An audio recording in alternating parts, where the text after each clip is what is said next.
c'est toujours la Banque mondiale qui le dit, qui tient en partie à la mise en œuvre du plan national de développement lancé par le président Macky Sall. Là, ce sont les chiffres d'une institution internationale. Que dites-vous, vous ? Vous savez, madame, moi je suis financier de formation. Les chiffres, ça ne veut absolument rien dire. Le Sénégal est placé parmi les 25 pays les plus pauvres, malgré ce taux de croissance. Donc, chiffre pour chiffre, on peut vous en sortir. Ce qui fait qu'au Sénégal, depuis quelques années, on nous parle de taux de croissance qui dépasse 6%, mais la pauvreté n'a pas pour autant reculé. Aujourd'hui, quand vous avez 84% de votre économie tenue par des intérêts étrangers, vous faites 10% de taux de croissance, les 8,4% sortent de votre pays.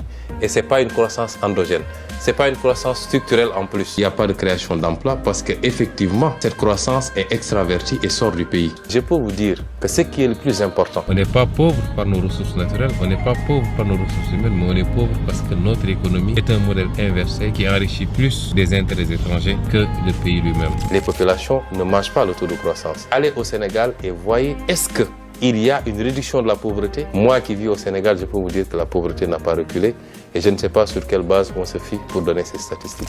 Première question, vous ne représentez pas un grand parti politique, vous n'êtes pas un homme riche, vous êtes un haut fonctionnaire, vous avez fait l'ENA.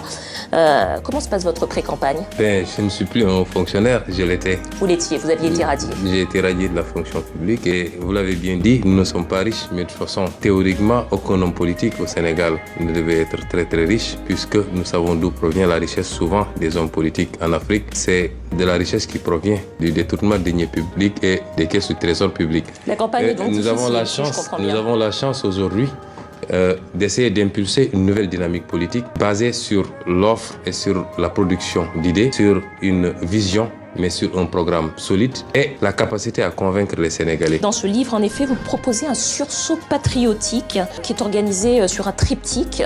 Quels sont les 3 points de ce programme ? Nous avons présenté aux Sénégalais une vision qui retrace nos préoccupations aussi bien sur la question économique d'abord, ensuite sur les réformes qui doivent accompagner cette vision politique et enfin sur un certain nombre de points liés à la gouvernance publique. Il y a également la question du modèle économique qui fait que, par exemple, vous voyez qu'au Sénégal, il n'y a pas de tissu industriel. Nous avons une économie construite autour du secteur tertiaire, donc les banques, les assurances, le commerce, une inversion. Or, nous considérons que dans la dynamique de développement de tous les pays, le passage par la transformation et donc le secteur industriel est extrêmement important. Le modèle économique que nous proposons aux Sénégalais est basé sur cela, maintenant alimenté par des filières fortes.